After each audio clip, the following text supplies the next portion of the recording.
दिवसापासून सारखे मजा आहे हो। आता कोण येतंय? हाय हॅलो नमस्कार, स्वागत आहे तुमचं सपरित सरिता चॅनल मध्ये। गुड मॉर्निंग सर्वांना। तर चला आपण आता 7:05 कमी आहे आणि आपण दरवाजा उघडायला घेतला। इतक्यातच कड्या वगैरे उघडल्या आणि दरवाजा उघडला। मॅडम इथे दरवाजातच म्याव म्याव चालू। हे बघा वरती जाऊन बसली लगेच। आता तिला दूध नाही दही देते आज। गुड मॉर्निंग सर्वांना। बघा आपण आज दही देऊ तिला। दही बनवलंय घरगुती, तर मग तिचाही वाटा आहे आपल्या प्रत्येक गोष्टीमध्ये। चम्मच काढून घेते। चल ये खाली, चल चल इथे आज इथं बसलेली होती ती केव्हाची, आता इथे पी चल। ते बघा आली सुद्धा सुरकन लगेच। एवढी भूक लागली राहते तिला सकाळी सकाळी। विचार करते आज काय हो असं। दही दही पूर्ण प्लेटभर संपवलं सुद्धा तिने एका सेकंदात। इतक्या स्पीडली प्यायचं राहतं सकाळी सकाळी। लागले आता प्लेट वाजवायला। दिव्य मराठी मंगळवार 21 फेब्रुवारी 2025 काहीसा असा पेपर आहे। प्रयागला 3 दिवसापासून 5 लाख वाहनांचा ओघ, उद्या दिला असा शक्य। असा पेपर आहे आपला। भरपूर असा पेपर आलेला आहे आज। मध्ये पुरवणी पण आहे। ही बॅक साइड आहे पेपरची। ही पुरवणी नाशिक जिल्हा अशी काहीशी पुरवणी आहे आणि ही बॅक साइड आहे। आणि अजून एक काढलेलं आहे काय मधुरिमा आलेली आज। ही वाचू आपण दुपारच्या वेळेमध्ये। आणि असे पॉम्पलेटही आलेले आहे। तर चला आपण आता पेपर ठेवून देऊ। आपल्याला आता देवपूजा करायची आहे।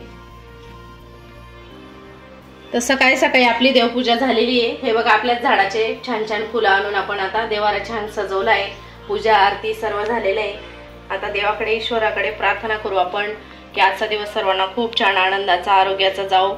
आणि आपण आता आपल्या डेली रुटीनला सुरुवात करूया। चला आता मला तुळशीला पाणी व्हायचं आहे, तर आता तुळशीला पाणी वाहून येते।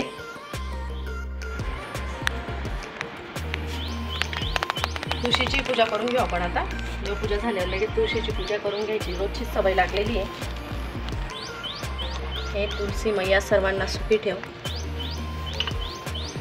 आणि मी तुम्हाला हे तुळशीची ग्रोथ कशी होती त्याची टिप्स एखाद दिवशी डिटेलमध्ये सांगणार आहे पूर्ण। मग त्याच्यासाठी काय काय उपाय करायचे आणि का बरं मग एवढी छान हिरवीगार तुळस होते, तर त्याचे उपाय मी तुम्हाला एखाद दिवशी निवांतमध्ये दुपारच्या वेळेमध्ये सांगेलच।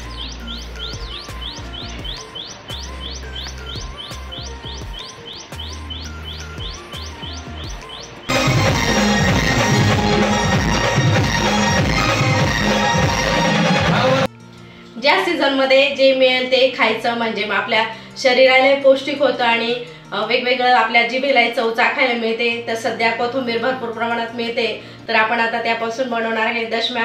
तर हे बघा भरपूर अशी कोथिंबीर आणलेली, स्वच्छ करून घेतली, तिचा सर्व काडी कचरा काढून घेतलेला आहे आणि फ्रेश अशी आपल्याला कोथिंबीर भेटलेली। आपण आता त्यातली काही आपल्याला रेग्युलर वापरासाठी म्हणजे रोजच्या भाजीला लागते ती स्टोर करून ठेवू आणि बाकीची मग आपण कट करून त्याच्या दशम्या बनवणार आहे। तर हे बघा मी कोथिंबीर कशी स्टोर करून ठेवते।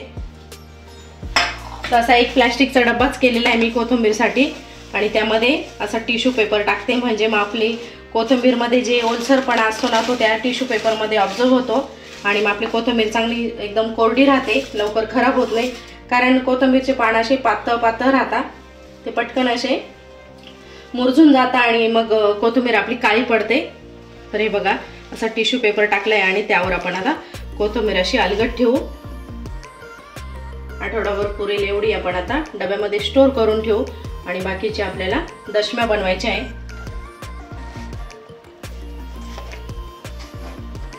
आणि वरतूनही एक टिश्यू पेपर ठेवू म्हणजे मग वरच्या साईडनेही कोथिंबीर अशी व्यवस्थित राहील।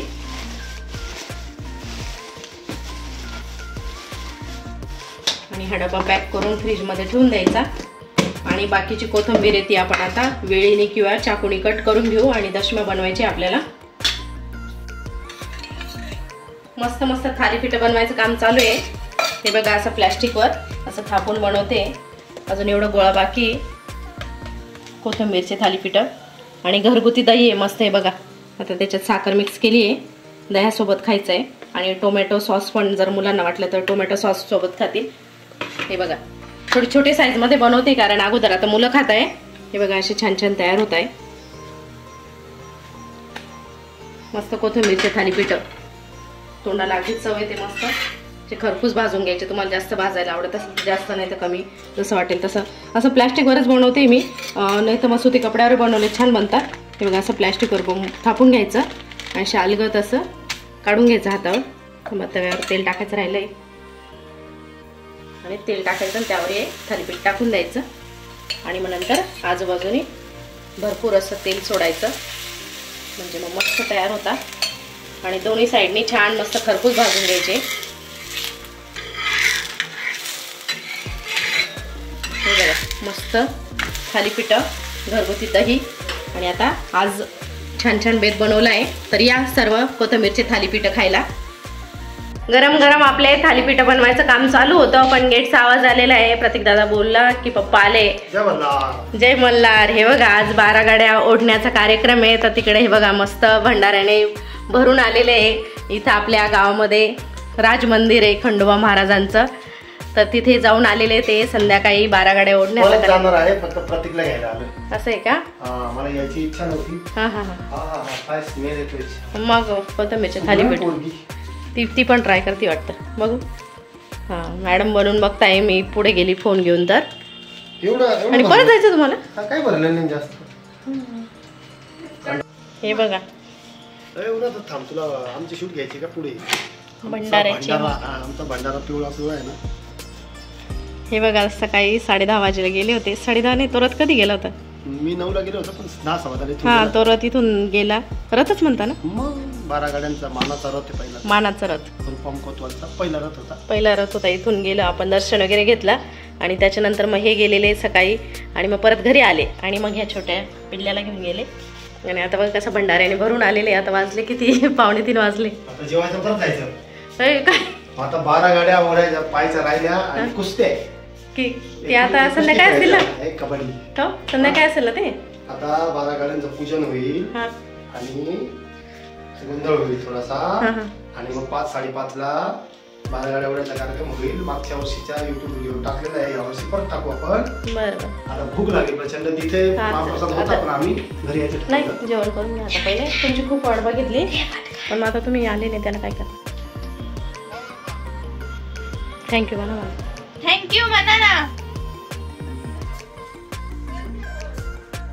कोण बोलतंय? कोण बोलतंय सांगा.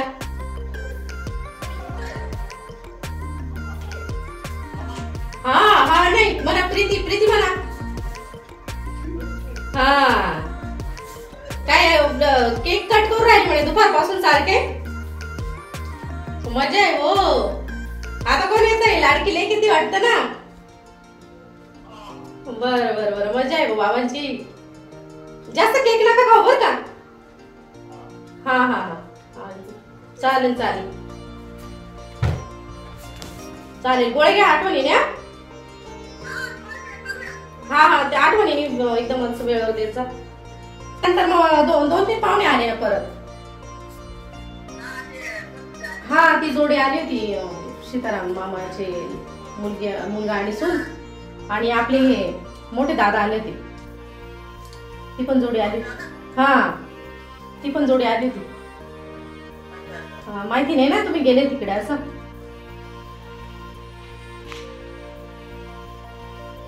गॅस वगैरे पुसून झालाय, भांडे घासून झालेले आणि आता फक्त दूध तापवायचं राहिलेलं आहे. सकाळच्या वेळेत काय दूध आणलेलं नव्हतं, मग आता घेऊन आलेले आहे. तर ते तापायला ठेवून देऊ कमी गॅसवर. आणि आपलं आता सर्व आवरलंय, जेवण वगैरे सर्व. फिरायला शक्यतो असं इथेच एखादा चक्कर मारू कारण मग पूर्वा तिथे अभ्यास करत राहते. त्याच्यामुळे मग बघू आता अजून फिरायचं थोडा वेळ ठरवू. आणि इतक्यातच आता बाबांना फोन केला होता. बाबा भरपूर खुश होते. आज बाबांचा बर्थडे, तर हॅपी बर्थडे करण्यासाठी आम्ही फोन केला. बराच वेळ फोन चालू होता, त्याच्यामध्ये बराच वेळ गेला. आता इतक्यातच फोन ठेवला. तर दिवसभरामध्ये भरपूर तिकडेही पाहुणे आले आणि मेन म्हणजे दुपारच्या वेळेमध्ये आमचे तिथे बापू आणि कीर्ती त्यांनी केक आणून बाबांचा बर्थडे सेलिब्रेट झाला. आणि आताही ननंदबाई जस्ट आता मी फोन ठेवला तर त्यावेळेला ननंदबाई आल्या आणि त्याही केक घेऊन आलेले आहे. बाबांचा आताही बर्थडे सेलिब्रेट होतोय तर बाबा एकदम खुश आहे, हेच महत्वाचं, कारण त्यांच्या तब्येतीत सुधार होणं आणि खुश असणं खूप महत्वाचं. तर चला आपण आता व्हिडिओचे इथेच एंड करू. दिवसभर खूप छान गेला, मस्त मस्त दिवस गेलेला आजचा. तर संपूर्ण रुटीन तुमच्यासोबत दिवसभराचं शूट करून मी दाखवण्याचा प्रयत्न केलेला आहे. घाई गडबड असते तरी तेवढ्या गडबडीमध्ये वेळ काढून आणि जसं शक्य साधे सिंपल पद्धतीने मी तुमच्यासोबत प्रेझेंट करायचा प्रयत्न करते आणि तुम्ही ते लाईक करताय हे खूप आनंदाची गोष्ट आहे. तर आपण आता व्हिडिओची इथेच एंड करू. भेटूया पुन्हा अशा छान छान व्हिडिओसह. तोपर्यंत बाय बाय.